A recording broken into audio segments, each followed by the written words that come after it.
Assalamualaikum warahmatullahi wabarakatuh. Selamat datang untuk kalian siswa-siswi kelas 7. Perkenalkan, saya Andi Fauzia. Kalian boleh manggil saya Ibu Fauzia. Bidang studi yang Ibu ampu di SMP Negeri 1 Sangatta Selatan ini adalah pelajaran bahasa Inggris dan prakarya. Untuk di kelas 7A dan 7B, Ibu mengajar bidang studi prakarya. Oke, terima kasih atas perhatiannya. Wassalamualaikum warahmatullahi wabarakatuh.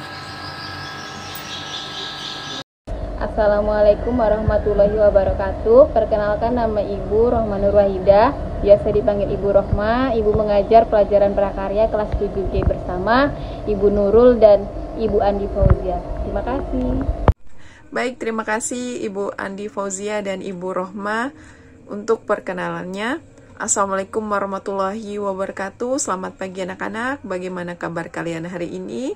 Selamat sekali lagi, Ananda telah diterima di SMP Negeri 1 Sangatta Selatan. Itu artinya kalian harus menaati aturan-aturan yang ada di sekolah ini.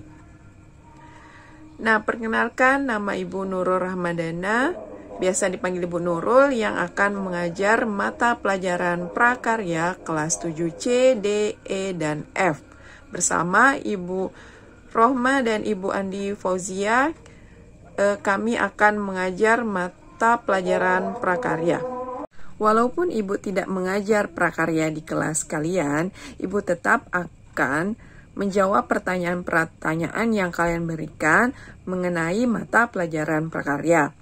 Karena bersama Ibu Andi Fauzia dan Ibu Rohma, Ibu akan membuat materi-materi pembelajaran dalam bentuk video beserta soal-soal yang akan diberikan setelah materi pelajaran tersebut.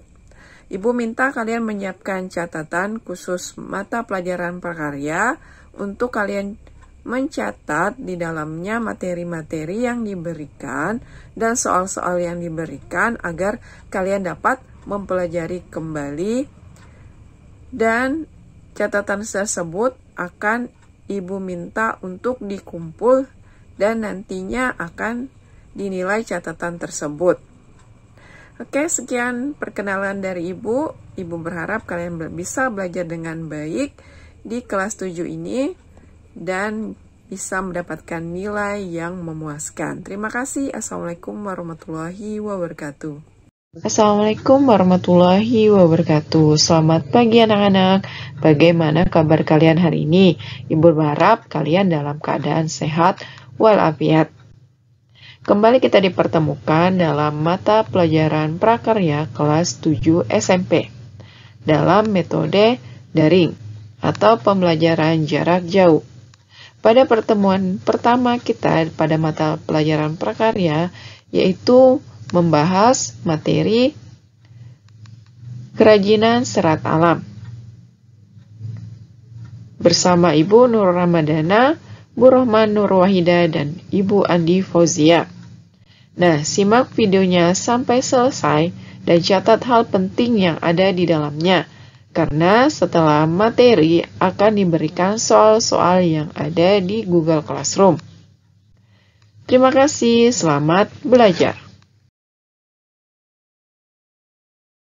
Adapun kompetensi dasar yang akan kita uraikan, yang pertama, KD 3.1, memahami pengetahuan tentang jenis, sifat, karakter, dan teknik pengolahan serat dan tekstil. KD 4.1, membuat karya kerajinan dan pengemasan dari bahan alam sesuai desain dan bahan alam yang ada di wilayah setempat. Indikator pencapaian kompetensi.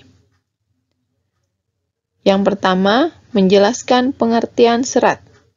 Yang kedua, menjelaskan jenis serat. Nah, kedua IPK ini yang akan kita bahas pada pertemuan kali ini. Perhatikan gambar berikut. Gambar pertama ada kotak tisu. Gambar kedua ada gambar tas. Gambar ketiga ada gambar baju. dan gambar keempat ada gambar kain sutra. Terbuat dari apakah kerajinan-kerajinan ini? Ya, keempat kerajinan ini terbuat dari serat alam. Contohnya, gambar pertama itu ada kotak tisu dari enceng gondok.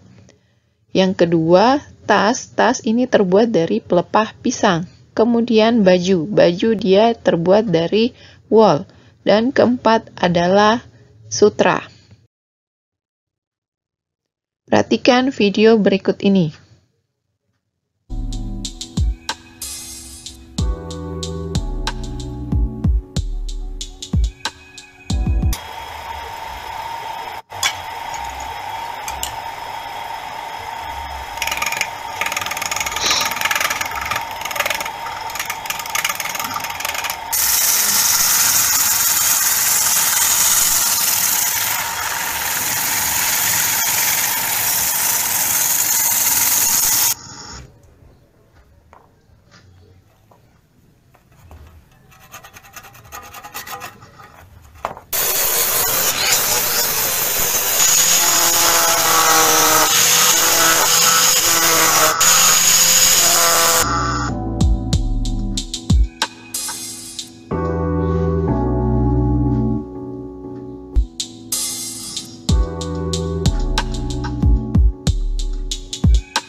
Nah, di video tadi memperlihatkan seorang pengrajin sedang membersihkan batok kelapa. Nah, batok kelapa ini dibersihkan, dibentuk, membuat suatu kerajinan yang cantik.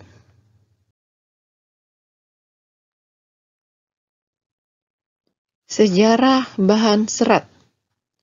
Bahan serat alam dikenal sejak ribuan tahun sebelum Masehi.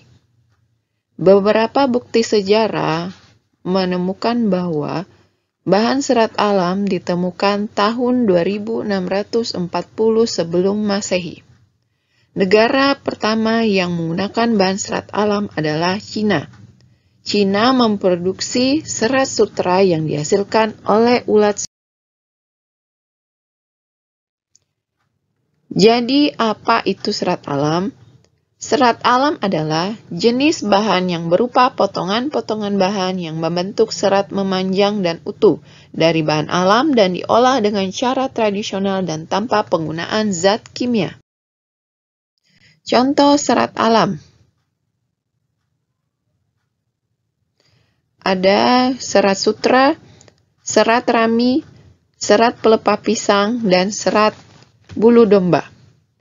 Keempat jenis serat tersebut berupa potongan-potongan bahan yang membentuk serat memanjang dan utuh dari bahan alam. Adapun jenis serat alam. Yang pertama serat tumbuhan, serat hewan, dan ketiga serat mineral. Namun yang akan kita bahas hanya serat tumbuhan. Serat tumbuhan. Serat tumbuhan adalah serat yang diperoleh dari selulosa tumbuhan, misalnya dari kapas, kapuk, dan rami. Sedangkan serat hewan adalah bahan berupa serat protein yang dapat diperoleh dari rambut domba, benang jala yang dihasilkan oleh laba-laba, dan kepompong ulat sutra. Serat tumbuhan. Serat tumbuhan diklasifikasikan menjadi 4. Yang pertama, serat biji, serat batang, serat daun, dan serat buah. Serat biji. Tumbuhan memiliki biji yang beraneka ragam. Beberapa biji telah memenuhi persyaratan untuk diolah sebagai bahan serat. Contohnya serat biji kapas dan serat biji kapuk. Hasil serat menjadi isi bantal dan serat batang. Struktur batang yang dihasilkan tumbuhan tertentu tidak sama satu dengan lainnya. Jenis batang yang menghasilkan serat alam dapat berupa jenis batang yang berkambium ataupun tidak berkambium. Contohnya serat batang beringin dan serat batang anggrek. Hasilnya, serat sebagai tali pengikat benda dan bahan bangunan rumah. Serat daun. Tumbuhan yang dapat diolah sebagai bahan serat dari daunnya tidaklah banyak, namun banyak orang memanfaatkan serat dari daun sebagai bahan baku produk tekstil. Contohnya serat daun mendong, serat daun pandan berduri. Hasil serat sebagai tikar dan tas. Serat buah. Buah yang sudah dimanfaatkan sebagai bahan serat adalah kelapa. Buah kelapa memiliki sabut yang melapisi buah. Hasil dari serat sebagai karung goni, keset, dan tali tambang. Serat hewan diklasifikasikan menjadi dua. Yang pertama, stapel. Kedua, filamen. Stapel. Stapel merupakan serat yang berbentuk rambut hewan yang disebut dengan wool. Contoh hewannya, domba, alpaka, unta, kasmer, mohair, kelinci, dan vikuna. Rambut yang paling banyak digunakan adalah wool dari bulu domba.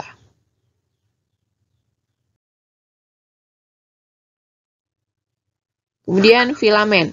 Filamen merupakan serat yang berbentuk jaringan. Contohnya serat yang berasal dari larva ulat, sutra yang digunakan untuk membentuk kepompong. Kepompong inilah yang merupakan serat lalu dipintal menjadi benang.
Itulah tadi tayangan video yang sempat Ibu sampaikan untuk pertemuan kali ini. Silakan jawab pertanyaan-pertanyaan yang ada di Google Classroom. Terima kasih. Assalamualaikum warahmatullahi wabarakatuh.